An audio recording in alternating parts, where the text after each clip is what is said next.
Hi friends, எல்லாருக்கும் வணக்கம். எல்லாரும் டிஎன்பிஎஸ்சி குரூப் 10 குரூப் 4க்காக ப்ரிப்பேர் பண்ணிட்டுருப்பீங்க. ஸோ இந்த வீடியோ என்ன பார்க்க போகிறீங்க அப்படின்னா, பாலிட்டியில் நம்ம 1 by 1 பார்த்துட்ருக்கோம். அதாவது 6th ஸ்டாண்டர்டில் இருக்கக்கூடிய பாலிட்டியை 1 by 1 இம்பார்ட்டன்ட் லெசன்ஸ்லாம் பார்த்துட்ருக்கோம். ஸோ அதில் வந்து இன்னைக்கு நம்ம பார்க்க போகிற டாபிக் என்னது அப்படின்னா, தேசிய சின்னங்கள். ஓகேங்களா? ஸோ இதில் வந்து என்னோடய நோட்ஸை வந்து நான் ஷேர் பண்ணியிருக்கேன். ஸோ உங்களுக்கு வேணும் அப்படின்னா நீங்கள் யூஸ் பண்ணிக்கோங்க. ஓகேங்களா? ஸோ ஃபர்ஸ்ட் வந்து என்னது அப்படின்னா, இதில் வந்து கான்வர்சேஷன் தான் நிறைய வரும். ஓகேங்களா? ஸோ வந்து நான் இதில் என்ன பண்ணியிருக்கேன்னா, இம்பார்ட்டன்ஸ் அதாவது கான்வர்சேஷனை தவிர்த்து மற்ற எல்லாத்தையும் நான் என்ன பண்ணியிருக்கேன் அப்படின்னா நோட் பண்ணியிருக்கேன். சரி, வாங்க வீடியோக்குள்ளே போகலாம். ஸோ செந்தாமரை. ஓகேங்களா? செந்தாமரை அப்படிங்கிறது வந்து இளஞ்சிவப்பு நிறத்தில் இருக்கக்கூடிய ஒரு தாமரை. அது மட்டும் இல்லாமல் அதோடைய வடிவமைப்பு தனித்தன்மை வாய்ந்ததாக இருக்கும். ஓகேங்களா? நெக்ஸ்ட் வந்து பேகன் குறுநில மன்னன். ஓகேங்களா? ஸோ கடையெழு வள்ளல்களில் மதிப்பிற்குரிய ஒருவர் வந்து யார் அப்படின்னா இந்த பேகன். நெக்ஸ்ட் வந்து பெருமை வாய்ந்த சங்ககால தமிழகத்தை சேர்ந்தவரும் இவர் தான் அப்படின்னு சொல்கிறாங்க. நெக்ஸ்ட் வந்து பாக்ஸில் பார்த்தீங்க அப்படின்னா புதுக்கோட்டை, அதாவது தமிழ்நாட்டில் இருக்கக்கூடிய புதுக்கோட்டை டிஸ்ட்ரிக்டில் விராலிமலை அப்படிங்கிற இடத்துல இருந்து மயில்களின் சரணாலயம் வந்து இருக்கும். மயில் அப்படிங்கிறது வந்து நம்மளுடைய தேசிய பறவை. எதனால் தேசிய பறவை அப்படின்னா, அது கம்பீரமாகவும் இருக்கும், அழகாகவும் இருக்கும். அது மட்டும் இல்லாமல் நாட்டில் நிறைய பகுதிகளையும் அது வந்து மயில் காணப்படும். ஸோ நெக்ஸ்ட்டு வந்து நீர்வாழ் பாலூட்டி வந்து என்னது அப்படின்னா ஓங்கில் அப்படின்னு சொல்கிறாங்க. அதாவது டால்ஃபினில் ஒரு டைப் ஆஃப் ஓகேங்களா? ஸோ அது வந்து என்னென்னா, நம்ம நாட்டில் எந்த டைப் ஆஃப் ஓங்கில்கள் இருக்குது அப்படின்னா ஆற்று ஓங்கில்கள் வந்து வாழுது அப்படின்னு சொல்கிறாங்க. நெக்ஸ்ட்டு வந்து இது வந்து இந்த ஓங்கில் அப்படின்னா என்னது டால்ஃபின். ஸோ அது வந்து என்னென்னா வௌவால் மாதிரியே என்ன பண்ணும், மீ ஒலி வந்து எழுப்பும். இறையை பிடிக்கிறதுக்காக என்ன பண்ணும், மீ ஒலி எழுப்பும், ஒரு மாதிரி சவுண்டு வந்து விடும். ஓகேங்களா? அதுக்கு வந்து பார்வைத்திறன் வந்து கம்மியாக இருக்கும். ஸோ அதே மட்டும் இல்லாமல் பாரதியார் வந்து ஒரு பாட்டு பாடியிருப்பார், கங்கை நதிப்புறத்து கோதுமை பண்டம் அப்படின்னு சொல்லி பாடலை வந்து பாடியிருப்பார். ஸோ எதுக்காக அப்படின்னா, இப்போ கங்கையை பற்றி தான் சொல்ல போகிறோம். இது வந்து ஒரு நீளமான நதி, அதாவது 25 கிலோமீட்டர். இது எப்படி ஞாபகம், கங்கை காவாசி தான் இருக்கும். அப்போ கங்கை காவாசி. ஸோ இப்போ காவாசினா என்னது 25 கிலோமீட்டர் அந்த தொலைவுக்கு என்ன பண்ணோம் பாயும்னு சொல்கிறாங்க. பிரம்மபுத்திரா பார்த்துக்கிட்டிங்க அப்படின்னா 38-48 கிலோமீட்டர். இப்போ ஈஸியாக வச்சுக்கலாம், 38-48. ஸோ வந்து இப்போது இதுதான் அதிகமாக இருக்குது. ஆனால் ஏன் வந்து கங்கை வந்து நீளமான நதின்னு சொல்கிறாங்க அப்படின்னா, ஏன்னா இந்தியாவில் இதோடைய பிரம்மபுத்திராவோட தொலைவு வந்து கம்மியாக இருக்குது. ஸோ அதனால் என்ன பண்ணுறாங்க அப்படின்னா கங்கை தான் நீளமான நதி அப்படின்னு சொல்கிறாங்க. நெக்ஸ்ட்டு வந்து முகலாயர்கள் காலத்தில் பார்த்தீங்க அப்படின்னா ராஜாவுக்காகவே ஒரு ஸ்பெஷல்ஸ் மாம்பழங்கள் வந்து இருக்குமா. ஸோ அதுக்கு பேர் என்ன, மாம்பசந்த் அப்படின்னு சொல்கிறாங்க. இது எப்படி வச்சுக்கலாம், மாம்பசந்தில் மாம் இருக்குது. ஸோ பசந்த் மட்டும் ஞாபகம் வச்சுக்கோங்க. கல்கத்தாவில் பார்த்தீங்க அப்படின்னா அவுரா அப்படிங்கிற பகுதியில் வந்து இந்திய தாவரவியல் பூங்கா வந்து இருக்குது. ஸோ அதில் வந்து உலக சாதனை படைச்ச ஒரு பெரிய ஆலமரம் இருக்குது. ஸோ ஆலமரம்னா என்னது, நம்ம தேசிய மரம். ஸோ அந்த மரத்தை என்ன சொல்கிறாங்க அப்படின்னா மூதாய் மரம் அப்படின்னு சொல்கிறாங்க. அது மட்டும் இல்லாமல் சென்னை அடையாரில் தியாசாபிகள் சொசைட்டியில் பிக் ஆலமரம், ஒரு பெரிய ஆலமரம் வந்து இருக்குது அப்படின்னு சொல்கிறாங்க. இது எப்படி வச்சுக்கலாம், தியான்னா நம்ம ஜோதிகாவோட பொண்ணு பேர். ஸோ அப்போ அவங்க சென்னையில் இருக்கிறாங்க, அப்படி அடையாரில் இருக்கிறாங்க அப்படின்னு வச்சுக்கோங்க. சொசைட்டியில் இருக்காங்க, அவங்க ஃபேமிலிக்குள்ளே ஒரு பெரிய ஆலமரம் மாதிரி இருக்கும். ஸோ பிக் ஆலமரம் அப்படின்னு ஞாபகம் வச்சுக்கோங்க. நெக்ஸ்ட் வந்து என்னது அப்படின்னா கருநாகம். இது வந்து கிங் கோப்ரா அப்படின்னு சொல்கிறாங்க. இது வந்து கூடு கட்டும். அந்த உலகத்திலேயே கூடு கட்டி அதில் முட்டை வச்சு அதுக்கப்புறம் இனப்பெருக்கம் செய்யக்கூடிய பாம்பு வகைன்னு பார்த்தீங்கன்னா இந்த கருநாகம் தான். சாதாரணமாகவே அது 18 அடி நீளம் வந்து வளரும். நஞ்சு கொண்டதாக இருக்கும், ரொம்ப நீளமாக இருக்கும் உலகத்திலேயே. நெக்ஸ்ட்டு வந்து தேசிய சின்னங்கள்னு சொல்லி பார்த்தீங்க அப்படின்னா ஆலமரம். அதாவது ஆலமரத்தில் பாதி தான் நம்ம யூஸ் பண்ணுவோம். அப்போ 50. தாமரையிலையும் நம்ம பாதி பகுதி தான் பார்க்க முடியும், மீதி எல்லாம் தண்ணி கடியில் இருக்கும். ஸோ அப்போ 50 பாதினா என்னது, 50 தானே. காவாசினா 25, பாதினா 50 தானே. ஸோ அப்படி ஞாபகம் வச்சுக்கோங்க. ஸோ மயில் அப்படின்னா காலையில் 6 மணிலேருந்து அல்லது மதியம் 3 மணிக்கு இந்த டைமில் மட்டும்தான் என்ன பண்ணுமோ அகவும் அப்படின்னு ஞாபகம் வச்சுக்கோங்க. நெக்ஸ்ட் வந்து புலி அப்படின்னா எழுமுன். புலி வந்துச்சுன்னு வச்சுக்கோங்க, எழுமுன் ஓடிடணும் அப்படின்னு சொல்லி, எழுந்துறதுக்கு முன்னாடி ஓடிடணும், அதான் எழுமுன் அப்படிங்கிறேன். ஸோ கங்கை ஆறு பார்த்துக்கிட்டிங்க அப்படின்னா 2008. இப்போ வந்து கங்கை ஆறு கங்கைன்னா என்னது, ஆறுன்னு வந்திருக்கா. ஸோ ஆறுக்கு அடுத்த இரட்டைப்படை என்ன என்னது 8. ஸோ அப்போ அப்படி கூட ஞாபகம் வச்சுக்கலாம். யானை வந்து ஆசீர்வாதம் பண்ணணும்னா 10 ரூபா கொடுக்கணும். ஓகேங்களா? அது மட்டும் இல்லாமல் லாக்டோபாசிலஸ்னால் என்னது, இந்த பாலை வந்து தயிரை மாற்றுறதுக்கான ஒரு குட் பாக்டீரியான்னு சொல்லுவாங்க. ஸோ வந்து என்னென்னா அது 12 மணி நேரம் புளிக்க வைக்கணும் அப்படின்னு ஞாபகம் வச்சுக்கோங்க. அப்போ 12 மணி நேரம் அந்த லாக்டோபாசிலஸ் பாக்டீரியா. ஆற்று ஓங்கில், அதாவது வந்து இப்போ ஃபாரின்லாம் பார்த்தீங்கன்னா டால்ஃபினை வச்சு நிறைய இது காமிப்பாங்க. டால்ஃபின்லேருந்து ஒரு இது மாதிரி வச்சு இந்த விளையாட்டு இது மாதிரிலாம் காமிப்பாங்கள்ல, ஸோ அதுக்கு வந்து 10 ரூபாய் டிக்கெட்டு அப்படின்னு வச்சுக்கோங்க. ஸோ மாம்பழம் எடுத்துக்கிட்டிங்க அப்படின்னா இது வந்து என்னென்னா பாதி மாம்பழம் தான் பழுத்து தான் இருக்கும், பாதி இதெல்லாம் காயாக தான் இருக்கும். கடையில் போய் நீங்கள் வாங்கினீங்க பாதி பழுத்த பழமாக இருக்கும், பாதி காயாக இருக்கும். ஸோ இப்போ பாதி 50 வச்சுக்கோங்க. ஓகேங்களா, இது வந்து அந்த இதாக தேசிய சின்னமாக அறிவித்த வருஷம். ஓகேங்களா, ஸோ ராஜநாகம் அடுத்து கொடுத்துருக்குறாங்க. ஸோ ஆலமரம் பார்த்தீங்க அப்படின்னா இது வந்து ஒரு பெருமையின் சின்னம் சொல்கிறாங்க, மருத்துவ குணம் வாய்ந்தது. தாமரை பார்த்தீங்கன்னா சேத்துல தான் வளரும், ரொம்ப அழகாக இருக்கும். ஸோ நெக்ஸ்ட் வந்து பார்த்தீங்கன்னா மயில்னா தாயகம் தான். தாயகம் வந்து என்னென்னா இந்தியா தான். ஸோ தோகையை விரித்து அழகாக ஆளக்கூடிய ஒரு பறவைன்னு சொல்லி பார்த்தீங்கன்னா அது மயில் தான். நெக்ஸ்ட்டு புலி எடுத்துக்கிட்டிங்க அப்படின்னா இது பூனை இனத்தில் ரொம்ப பெரிய இனம் சொல்கிறாங்க. ஸோ நெக்ஸ்ட்டு வந்து இந்தியாவில் பார்த்திங்க அப்படின்னா உலகத்தில் உள்ள ஃபுல்லாத்தையும் இது பண்ணி பார்த்திங்கன்னா இந்தியாவில் 70% புலி வந்து இந்தியாவில் தான் இருக்குது அப்படின்னு சொல்கிறாங்க. கங்கை ஆறுனா வற்றாத ஆறுன்னு சொல்கிறாங்க. இது வந்து வரலாற்று புகழ்மிக்க தலைநகரங்கள் எல்லாமே இந்த ஆற்றங்கரையில் தான் தோன்றி நல்லா செழித்து வளர்ந்தது அப்படின்னு சொல்கிறாங்க. ஸோ நெக்ஸ்ட் வந்து யானைன்னு சொல்லி பார்த்திங்கன்னா ஆசீர்வாதம் பண்ணுறதுக்கு 10 ரூபாய். ஸோ இப்போ ஆசியாவில் தாயகம். ஸோ நெக்ஸ்ட் வந்து தான் வாழ்கிற அந்த காட்டு பிரதேசங்கள் வந்து எப்படி வச்சுருக்குமா பாதுகாப்பதில் இது ரொம்ப முக்கிய பங்காக இருக்கும் அப்படின்னு சொல்கிறாங்க. ஸோ நெக்ஸ்ட் வந்து லாக்டோபாசிலஸ் பார்த்தீங்கன்னா இது வந்து ஒரு தோழமை பாக்டீரியா அப்படின்னு சொல்கிறாங்க. அதாவது எந்த கெட்டதும் கொடுக்காது அப்படிங்கிற மாதிரி. நெக்ஸ்ட் வந்து லாக்டிக் மற்றும் பாக்டீரியாக்களின் இக்குழுவில் இது வந்து ரொம்ப முக்கிய பங்காக இருக்குது அப்படின்னு சொல்கிறாங்க. நெக்ஸ்ட்டு வந்து லாக்டிக் ஆசிட் சொல்லி படிச்சிருக்கோம்ல, புளித்தப்பால் அந்த மாதிரி இதுக்கு. ஓகேங்களா, ஸோ ஆற்று ஓங்கில் எடுத்துக்கிட்டிங்க அப்படின்னா இது வந்துன்னா தான் வாழும் ஆற்றின் சூழல் அமைவு நிலையை பொறுத்து உணர்த்தும் கருவியாக செயல்படுகிறது. இப்போ வந்து இந்த ஆற்று ஓங்கில் இருக்குன்னு வச்சுக்கோங்களேன், ஒரு ஏதோ ஒரு ஆற்றுல வந்து தங்கி இதாக இருக்குன்னு வச்சுக்கோங்க, நிறைய இருக்குன்னு வச்சுக்கோங்க. அந்த ஆற்றோட நிலைமையை நம்ம எப்படி தெரிஞ்சுக்கலாம் அப்படின்னா இந்த ஆற்று ஓங்கிலுடைய இதை பொறுத்து அது தெரிஞ்சுக்கலாம் அப்படிங்கிற மாதிரி சொல்கிறாங்க. ஆனால் இது வந்து குறைஞ்சு வரக்கூடிய ஒரு அழிந்து போகக்கூடிய ஒரு உயிரினமாக இருக்குது அப்படின்னு சொல்கிறாங்க. ஸோ நெக்ஸ்ட் வந்து மாம்பழம், இதில் வந்து விட்டமின் ஏ, சிடி இருக்குது, சமவெளியில் வந்து வளரும். நெக்ஸ்ட் வந்து ராஜநாகம் பார்த்தீங்க அப்படின்னா ஹோபிபாகஸ் ஹானா. இது எப்படி வச்சலாம், இது வந்து ஒருத்தங்க இது ஷார்ட்கட் கொடுத்தாங்க. ஸோ பாக்ஸுக்குள்ளே பாக்ஸுக்குள்ளே நாகத்தை வச்சோன்னா ஹாப்பி தான், இல்லைன்னா அவ்வளோதான், அது கொண்டுரும்ல. ஸோ பாக்ஸுக்குள்ளே பாக்கஸ், அப்புறம் ஹாப்பின்னா ஹோப்பி. ஸோ மிக நீண்ட விஷம் கொண்டது. ஸோ அது மட்டும் இல்லாமல் நீளமாக இருக்கும், விஷம் கொண்டதாக இருக்கும், மலைக்காடு சமவெளியில் வந்து வாழும். ஸோ நெக்ஸ்ட் வந்து பார்த்திங்க அப்படின்னா இயற்கை சின்னம், அதாவது மாநிலத்தில் இருக்கக்கூடிய சின்னங்கள் பற்றி பார்க்க போகிறோம். மாநில சின்னங்கள் இவ்வளோ தேசியது பார்த்தோமா. ஸோ மாநிலம். விலங்கு பார்த்திங்கன்னா வரையாடு. பறவைன்னு சொல்லி பார்த்திங்கன்னா மரகதப்புறா. அங்கே என்னது மயில், இங்கே மரகதப்புறா. மலர் வந்து இங்கே செங்காந்தல் மலர், அங்கே தாமரை. ஸோ இங்கே வந்து மரம் வந்து பனைமரம், அங்கே என்னது ஆலமரம், அதாவது தேசிய மரம். தேசிய கொடி பார்த்திங்கன்னா மூவண்ண கொடி, கிடைமட்டமாக இப்படி தானே இருக்கும். ஸோ கிடைமட்டமாக இருக்குது. மேலே காவி தைரியத்தையும் தியாகத்தையும் வந்து நமக்கு சொல்லுது. இடையில பார்த்திங்க அப்படின்னா வெள்ளை கலரு. ஸோ நேர்மை, அமைதி, தூய்மை இதை வந்து சொல்லுது. ஸோ கீழே வந்து பச்சை கலரில் இருக்கும். ஸோ அது வந்து செழுமை வளத்தை வந்து மென்ஷன் பண்ணுது.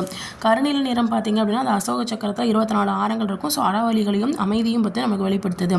கொடி நீள அகலம் எப்படி இருக்கணும் அப்படின்னா 3:2 அந்த விகிதத்தில் தான் இருக்கும், அப்படி இருக்கணும் அப்படின்னு சொல்கிறாங்க. அந்த தேசிய கொடி வடிவமைச்சது யார் அப்படின்னா பெங்காலி வெங்கையா அப்படின்னு சொல்கிறாங்க, ஆந்திரா மாநிலத்தை சேர்ந்தவங்க. ஃபஸ்ட்டு இந்த ஃப்ளாகை வந்து தமிழ்நாட்டில் குடியாத்தத்தில் ஃபஸ்ட்டு வஞ்சிருக்காங்க. அதை வந்து இது பண்ணியிருக்கிறாங்க. அது எங்கே இருக்குது அப்படின்னா வேலூர் டிஸ்ட்ரிக்டில் இருக்குது. ஸோ நேரு தான் என்ன பண்ணிடுறாரு 1947 ஆகஸ்ட் 15 என்ன பண்ணியிருக்காரு செங்கோட்டையில் வந்து ஏற்றிருப்பார். ஸோ இப்போ வந்து அந்த ஃப்ளாக் வந்து ஜார்ஜ் கோட்டையில், அதாவது புனித ஜார்ஜ் கோட்டை அருங்காட்சியகத்தில் மக்கள் பார்க்கறதுக்காக வச்சுருக்கிறாங்க சென்னையில். ஸோ நெக்ஸ்ட்டு வந்து அரசியலமைப்பு சபை வந்து 1947 ஜூலை 22 ஓகேங்களா, அதாவது ஆகஸ்ட்டில் கொடி ஏற்றிருக்காங்க. அதுக்கு முந்தின மாதம் ஜூலை 22 வந்து என்ன பண்ணியிருக்காங்க அப்படின்னா மூவண்ண கொடியை தேசிய கொடியாக என்ன பண்ணியிருப்பாங்க அக்செப்ட் பண்ணியிருப்பாங்க.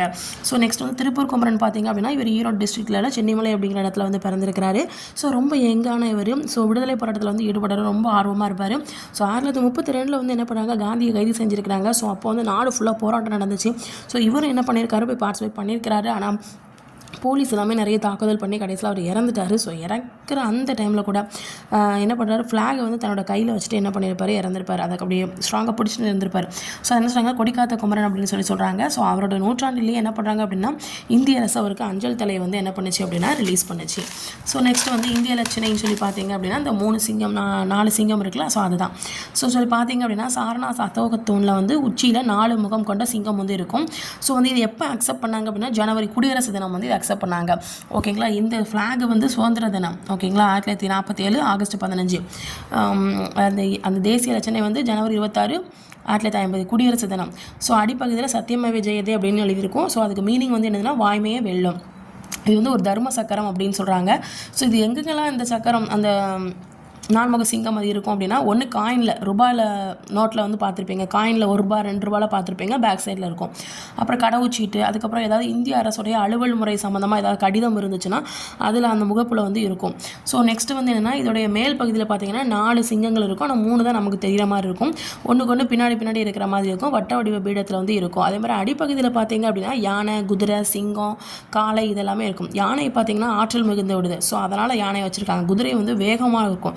ஸோ அதனால் குதிரையை வச்சுருக்காங்க. சிங்கம் அப்படிங்கிற படம் வந்து எதுக்கு வச்சுருக்காங்கன்னா கம்பீரம். அது மட்டும் காளைங்கிறது வந்து ரொம்ப ஹார்ட் ஒர்க்காக இருக்கும், ஹார்ட் ஒர்க் பண்ணும். ஸோ அதனால் இது என்ன பண்ணாங்க, கீழே அந்த மிருகங்கள் வந்து இதெல்லாம் வச்சுருப்பாங்க. ஸோ நெக்ஸ்ட் வந்து என்னென்னா, அசோகர் கால அந்த சாரநாத்தனுடைய உச்சியில் இருக்கக்கூடிய நான்முக சிங்கம் இருக்குல்ல, அது வந்து இப்போ எங்கே இருக்குது அப்படின்னா சாரநாத் அருங்காட்சியகத்தில் வந்து சேஃபாக வந்து பத்திரமா இருக்குது அப்படின்னு சொல்கிறாங்க. தேசிய கீதம் சொல்லி பார்த்தீங்க அப்படின்னா ஜனகணமன. ஸோ இது வந்து என்னென்னா நம்ம இந்தியாவுடைய இறையாண்மை ஒருமைப்பாட்டுக்கு ஒரு அடையாள சின்னமாக வந்து இருக்குதுன்னு சொல்கிறாங்க. ஸோ ரவீந்திரநாத் தாகூர் தான் என்ன பண்ணாரு, வங்காள மொழியில் வந்து எழுதியிருப்பாரு தேசிய கீதத்தை. ஹிந்தியில் வந்து என்ன பண்ணியிருப்பாங்க, டிரான்ஸ்லேட் பண்ணியிருப்பாங்க. எப்போ அப்படின்னா ஜனவரி 24, 1950. ஓகேங்களா, அதாவது குடியரசு தினம் நடக்கிறதுக்கு 2 நாளைக்கு முன்னாடி தான் என்ன பண்ணியிருப்பாங்க, தேசிய கீதத்தை இது பண்ணியிருப்பாங்க. ஓகேங்களா, இங்கே தேசிய லட்சணை வந்து குடியரசு தினம் அன்னைக்கு அக்செப்ட் பண்ணியிருப்பாங்க. இங்கே தேசிய கொடி வந்து சுதந்திர தினம் அன்னைக்கு இந்த கொடியை வந்து ஏற்றிருப்பாங்க. ஓகேங்களா, ஸோ வந்து அந்த அக்செப்ட் பண்ணது வந்து ஜூலை 22. அந்த கொடியை ஏற்றினது வந்து நேரு ஏற்றிருப்பார் 1947, அதாவது ஆகஸ்ட் 15. ஓகேங்களா, ஸோ நெக்ஸ்ட் வந்து என்னது அப்படின்னா, இந்திய அரசியலமைப்பு சபையில் தேசிய கீதமாக அக்செப்ட் பண்ணிட்டாங்க. ஸோ ஜனவரி 24. ஸோ வந்து இது எப்படி வச்சுக்கலாம்னா, ஜனவரி 26 வந்து குடியரசு தினமா. ஸோ அப்போ குடியரசு தினத்துக்கு ஏதாவது பாட்டு வேணும்பா, ஜனகண மனகதி பாட்டு வேணும்பா அப்படின்னு சொல்லிட்டு அதுக்கு முன்னாடி அக்செப்ட் பண்ணுங்கப்பான்னு சொல்லி ஒரு 2 நாளைக்கு முன்னாடி அக்செப்ட் பண்ணிட்டாங்க அப்படின்னு வச்சுக்கோங்க. ஸோ 1911 டிசம்பர் என்னது 12ஆம் மாதம் தானே, 12/27 கொல்கத்தாவில் இந்திய தேசிய காங்கிரஸில் ஃபஸ்ட்டு அந்த மாநாடு நடந்திருக்கு. ஸோ அது ஃபஸ்ட்டு இந்த பாடலை வந்து என்ன பண்ணியிருக்காங்க, பாடியிருக்கிறாங்க. ஸோ நெக்ஸ்ட் வந்து ஃபஸ்ட்டு அப்போவே பாடியிருக்கிறாங்க. ஓகேங்களா, ஸோ நெக்ஸ்ட் வந்து இது பாடும்போது சுமார் 52 வினாடிக்குள்ளே பாட முடிக்கணும். ஸோ எந்த அசையும் அங்கிட்டு அசையக்கூடாது, ஸ்ட்ரைட்டாக இருக்கணும், பொருள் புரிஞ்சு அதை மீனிங்கோட நம்ம பாடணும் அப்படின்னு சொல்கிறாங்க. நெக்ஸ்ட் வந்து தேசிய பாடல் சொல்லி எடுத்துக்கிட்டிங்க அப்படின்னா வந்தே மாதரம். ஸோ வந்தே மாதரம் அப்படிங்கிறது வந்து வந்தே வங்க. ஸோ வங்க எழுத்தாளர் பங்கிம் சுந்தர சட்டர்ஜி வந்து என்ன பண்ணியிருப்பாரு, எழுதியிருப்பாரு. ஸோ விடுதலை போராட்டத்தில் இதோட பங்கு ரொம்ப முக்கியமாக இருக்குது அப்படின்னு சொல்கிறாங்க. அதே மட்டும் இல்லாமல் ராஜேந்திர பிரசாத் இருக்கிறார்ல, ஸோ அவர் வந்து அரசமைப்பு சட்ட நிர்ணய மன்ற தலைவராக இருந்திருக்கிறாரு. அதுவும் இல்லாமல் மேலாள் குடியரசுத் தலைவராக இருந்திருக்கிறார். ஸோ இவர் என்ன சொல்லியிருக்காரு அப்படின்னா, தேசிய கீதத்துக்கு இணையாக இந்த தேசிய பாடல் இருக்குது அப்படின்னு சொல்லியிருப்பாரு. ஸோ வந்து 1950 ஜனவரி 24 வந்து என்ன பண்ணியிருப்பாரு, அறிவிச்சிருப்பாரு. ஸோ ஆனந்தமடம் அப்படிங்கிற நாவலில் வந்து இதை வந்து எடுத்திருப்பாங்க. ஸோ தேசிய உறுதிமொழின்னு சொல்லி பார்த்தீங்க அப்படின்னா, இந்தியா என்ன தாய்நாடுன்னு சொல்லி ஒரு உறுதிமொழி படிச்சிருப்பீங்களா சின்ன வயசுலேருந்து. ஸோ அதை வந்து யார் வந்து எழுதி பண்ணியிருப்பார் அப்படின்னா, தெலுங்கில் எழுதியிருப்பாங்க. யாருன்னா பிதிமாரி வெங்கட சுப்பராவ் அப்படிங்கிற வந்து என்ன பண்ணியிருப்பாரு, தேசிய உறுதிமொழியை எழுதியிருப்பாரு தெலுங்குல. ஸோ தேசிய நுண்ணுயிரி பார்த்தீங்க அப்படின்னா, இதுக்கு முன்னாடி படித்தோம்னா லாக்டோபாசிலஸ் டெல்புரிக்கி அப்படின்னு சொல்கிறாங்க. ஸோ 2012 12 மணி நேரம் புளிக்க வைக்கணும் பாலை தயிரா. ஸோ அப்போ என்னன்னா, அப்போ இந்த லாக்டோபாசிலஸ்னு ஈஸியாக ஞாபகம் வச்சுக்கலாம்.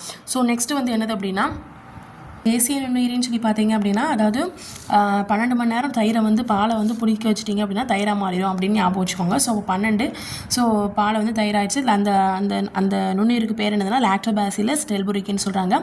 ஸோ தேசிய நுண்ணுயிரியாக அதை வந்து என்ன பண்ணியிருப்பாங்க, அக்செப்ட் பண்ணியிருப்பாங்க. ஸோ கெமிக்கல் ரியாக்ஷன், அதாவது பால் இருக்குல்ல, ஸோ பாலில் இருக்கக்கூடிய புரதத்தில் வந்து சில கெமிக்கல் ரியாக்ஷன் நடந்து அந்த புரதத்தை வந்து அப்படியே சேஞ்ச் பண்ணி தயிராக நமக்கு வந்து கொடுக்குது. ஸோ இந்திய நாணயம் எடுத்துக்கிட்டிங்க அப்படின்னா இதுதான் அதோடைய சிம்பிள். ஸோ இந்தியாவுடைய அதிகாரப்பூர்வ பணத்தோட பெயர் என்னதுன்னா ரூபாய்னு சொல்கிறாங்க. 16ஆம் நூற்றாண்டில் மன்னர் வந்து ஷெர்ஷா சூரி அப்படிங்கிறவர் இருக்கிறாரு. ஸோ அவர் என்ன பண்ணுறாரு, வெள்ளிய நாணயத்தை வந்து ரூபியா அப்படின்னு சொல்லுவார். ஸோ அது வந்து மறுபடியும் என்ன ஆயிடுச்சு அப்படின்னா ரூபாய் அப்படின்னு சொல்லி வந்துருச்சு. ஸோ இதை எப்போ அக்செப்ட் பண்ணாங்க அப்படின்னா, ரூபானா எனக்கு 10 ரூபாய் தானே ஃபஸ்ட்டு வரும். ஸோ 2010 வடிவமைச்சிருக்கிறாரு. ஸோ நெக்ஸ்ட் வந்து தமிழகத்தை சேர்ந்தவர் அவர் பேர்னா டி உதயகுமார். அவர் தான் என்ன பண்ணுறது, இந்த சின்னத்தை வந்து வடிவமைச்சிருப்பாரு. ஸோ தேசிய நாட்காட்டி சொல்லி பார்த்தீங்க அப்படின்னா பேரரசர் கனிஷ்கர் இருக்கார்ல, ஸோ அவர் வந்து கிபி பொது ஆண்டு 78 அந்த டைமில் வந்து சக ஆண்டு முறை அப்படின்னு சொல்லி ஒரு விஷயத்தை வந்து ஸ்டார்ட் பண்ணியிருப்பாரு. ஸோ அது என்னது அப்படின்னா இளவேணி காலம், அதாவது சம பகல், அதாவது பகலும் இரவும் ஒரே சமமாக இருக்கும். ஸோ அது எப்போன்னா மார்ச் 22. ஸோ இந்த ஆண்டு வந்து என்ன ஸ்டார்ட் ஆயிடுச்சு அப்படின்னு இந்த இதில் தான் ஸ்டார்ட் ஆயிருக்கும் அப்படின்னு சொல்லுவாங்க. ஸோ அது வந்து லீப் இயரில் பார்த்தீங்கன்னா மார்ச் 21, சாதாரண ஆண்டில் வந்து பார்த்தீங்கன்னா மார்ச் 22. ஸோ சக ஆண்டு முறைன்னு சொல்லி பார்த்தீங்க அப்படின்னா இந்த தேசிய நாட்காட்டி வந்து என்ன பண்ணாங்க, ஃபாலோ பண்ண அந்த சக ஆண்டு முறையில் வந்து அதன் மூலமாக இந்த தேசிய நாட்காட்டி வந்து என்ன பண்ணாங்க, ஃபாலோ பண்ணாங்க. ஸோ அவர் யார் மூலமாக நம்ம இது பண்ணுறோம் அப்படின்னா பிரபல வான் இயற்பியலாளர் இருக்கக்கூடிய வான் இயற்பியலாளர் யாருன்னா மேக்னஸ் சாகா. ஓகேங்களா, இவருடைய தலைமையில் நாட்காட்டி சீரமைப்பு குழுன்னு சொல்லி பரிந்துரை செஞ்சதுனால இந்த தேசிய நாட்காட்டி, அதாவது யார் ஃபாலோ பண்ணது, கனிஷ்கர் ஃபாலோ பண்ண தேசிய நாட்காட்டி தான் நம்ம என்ன பண்ணுறோம் அப்படின்னா அக்செப்ட் பண்ணுறோம். எப்போ அப்படின்னா 1957 மார்ச் 22. ஏன்னா அந்த மார்ச் 22 தானே சம இரவு சம பகல். ஸோ மார்ச் 22 அக்செப்ட் பண்ணுறோம். நெக்ஸ்ட் வந்து நாட்டுப்பற்று ஒற்றுமை உணர்வு. இந்த இது வந்து அது மட்டும் இல்லாமல் தேசிய சின்னம், அதாவது நம்மளுடைய தேசிய சின்னங்கள் நிறைய படித்தோம்ல. ஸோ இது வந்து மக்கள்கிட்ட வந்து நாட்டுப்பற்றையும் ஒற்றுமை உணர்வையும் என்ன பண்ணுது அப்படின்னா வளர்க்குறதுல ஒரு முக்கிய பங்காக இருக்குது அப்படின்னு சொல்கிறாங்க. ஸோ இப்போ தேசிய விடுதலை நாள் தெரியும், குடியரசு நாள் தெரியும், காந்தி ஜெயந்தி தெரியும். ஸோ அதான் சொல்லியிருக்காங்க. தேசிய விடுதலை நாள் பார்த்தீங்கன்னா ஆகஸ்ட் 15 சுதந்திர தினம். ஸோ வந்து விடுதலை பெற்ற நாள் சொல்கிறாங்க. ஸோ மிகப்பெரிய ஜனநாயக நாடு உதித்த நாள் அப்படின்னு தான் சொல்கிறாங்க. ஸோ அது மட்டும் இல்லாமல் அந்த விடுதலை வந்து அடைஞ்சிட்டு அப்படின்னா அதுக்கு அந்த டைமில் வந்து இந்த பாரதியார் வந்து ஒரு பாட்டு படிப்பாங்க, ஆடுவோமே பல்ல பாடுவோமேன்னு சொல்லி படிச்சிருப்பாங்க. ஸோ அந்த பாட்டை வந்து டி.கே. பட்டம்மாள் வந்து கர்நாடக இசை பாடகி அவங்க. ஸோ அகில இந்திய வானொலியில் வந்து என்ன பண்ணுவாங்க, பாடி பெருமை சேர்த்திருப்பாங்க. ஸோ விடுதலை, அதாவது சுதந்திர தின அன்னைக்கு வந்து பிரைம் மினிஸ்டர் வந்து செங்கோட்டையில் கொடியேற்றுவார். குடியரசு தினத்து அன்னைக்கு குடியரசுத் தலைவர் வந்து என்ன பண்ணுவார், செங்கோட்டையில் வந்து கொடியேற்றுவார். ஸோ நெக்ஸ்ட் வந்து என்னன்னா 1950 ஜனவரி 26 இந்தியன் கான்ஸ்டியூஷன் வந்து நடைமுறைக்கு வந்துச்சு, எல்லாருக்கும் தெரியும். ஸோ அதனால தான் நம்ம குடியரசு தினமாக கொண்டாடுறோம். ஸோ 1947 விடுதலை பெற்ற 1947 விடுதலை அடைஞ்சிட்டு இருந்தாலுமே பிரிட்டன் அரசு கீழே தான் அந்த பிரிட்டன் அரசு வந்து ஒரு கௌரவ தலைவராக வந்து இருந்தாங்க. ஓகேங்களா, ஸோ நெக்ஸ்ட் வந்து குடியரசு நாடாக அறிவிச்சாச்சு. அதுக்கப்புறம் நம்ம இதோடைய ஃபஸ்ட்டு குடிமகனாக இருக்கிறது யார் அப்படின்னா குடியரசுத் தலைவர் தான். ஸோ அவர் வந்து என்ன பண்ணுறாரு, செங்கோட்டையில் வந்து என்ன பண்ணுறாரு, கொடியேற்றிருப்பார். இதுக்கு முன்னாடி சொன்னாலும் அதே தான். நெக்ஸ்ட் வந்து ஜனவரி 29, அதாவது குடியரசு தினத்துக்கு ஒரு 3 நாளைக்கு அப்புறமா பாசறைக்கு திரும்புதல்னு சொல்லி ஒரு விழா நடக்கும். ஸோ அது என்ன எல்லோரும் நியூஸில் பார்த்துருப்பீங்க. தரைப்படை, கடற்படை, விமானப்படை இவங்களாம் என்ன பண்ணுவாங்க, நிகழ்ச்சி மாதிரி நடத்துவாங்க. ஸோ முதன்மை விருந்தினராக இருக்கிறது யாருன்னா குடியரசுத் தலைவராக இருப்பார். ஸோ விழாவோட ஒரு பகுதியில் அன்றைக்கி ஈவினிங் வந்து குடியரசுடைய மாளிகையில் வந்து என்ன பண்ணால் மின் விளக்குகளால் அலங்கரிச்சிருப்பாங்க. ஸோ காந்தி ஜெயந்தி பார்த்தீங்கன்னா தேசத்தந்தை ஒரு அக்டோபர் 2 சர்வதேச அகிம்சை நாளாக கொண்டாடுறாங்க. ஸோ எப்போ இதில் இருந்துன்னா 2007 ஐநா சபை வந்து என்ன பண்ணுதுன்னா செலிப்ரேட் பண்ணுது. ஸோ இந்த லெசனுடைய இது முடிஞ்சிட்டு ஸோ நெக்ஸ்ட் வந்து சமத்துவம் பெறுதல் அந்த லெசன். ஸோ இப்போ தேசிய சின்னங்கள் வந்து இதோட முடிஞ்சிருச்சு. ஸோ ஃபாலோ பண்ணுறவங்க ஃபாலோ பண்ணிக்கோங்க. இதுமாதிரி 6th 7th 8th 9th 10th 11th 12th வரைக்கும் எல்லாத்தையும் ஒவ்வொன்றா நோட்ஸ் வந்து ஷேர் பண்ண போகிறேன். ஓகே ஃப்ரெண்ட்ஸ், பிடிச்சிருந்தா அதை லைக்ஸ் ஆர் கமெண்ட்ஸ் பண்ணுங்கள். ஓகேங்களா, தேங்க்யூ, பை பை.